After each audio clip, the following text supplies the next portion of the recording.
এই বিএনপি হচ্ছে হাইজ্যাক হয়ে গিয়েছে আওয়ামী লীগের দ্বারা। BNP is hijack. বিএনপি নেতা কর্মীরা এসে দুঃখ প্রকাশ করে, আমরা কাদের জন্য শ্রম দিলাম, আমরা কাদের জন্য এই রক্ত শ্রম ঘাম আমরা কোথায় দিলাম। তাদের লক্ষ লক্ষ নেতা কর্মী জেল জুলুম খেটেছে, তারা মামলার জর্জরিত ছিল। বিএনপি নেতা কর্মীরা অবর্ণনীয় নির্যাতনের মধ্য দিয়ে গিয়েছে।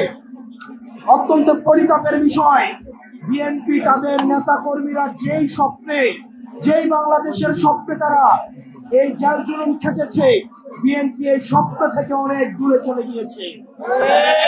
প্রিয় চট্টগ্রামবাসী, আপনাদেরকে এই বিএনপির এই নেতা কর্মীরা, মজলুম নেতা কর্মীদের তাদের দুঃখের গল্প কথা আপনাদেরকে শুনতে হবে। প্রত্যেকটা ঘরে ঘরে যেতে হবে, আপনাদেরকে মাথায় রাখতে হবে নীরবে একটি বিপ্লব ঘটে যাচ্ছে।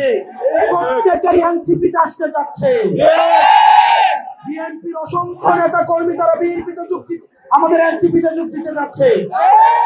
তারা হয়তো অনেকেই লজ্জায় এখন বলতে পারে না।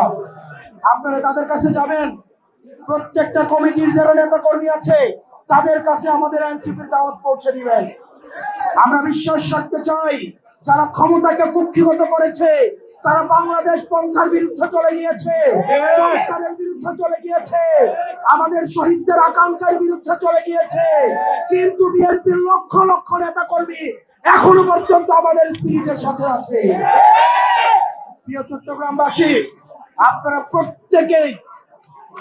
প্রত্যেকটা রাজনৈতিক নেতা কর্মী প্রত্যেকটা মানুষের কাছে যাবেন, তাদেরকে সংগঠিত করবেন, তাদেরকে আমার পুনর্গঠন করতে হবে।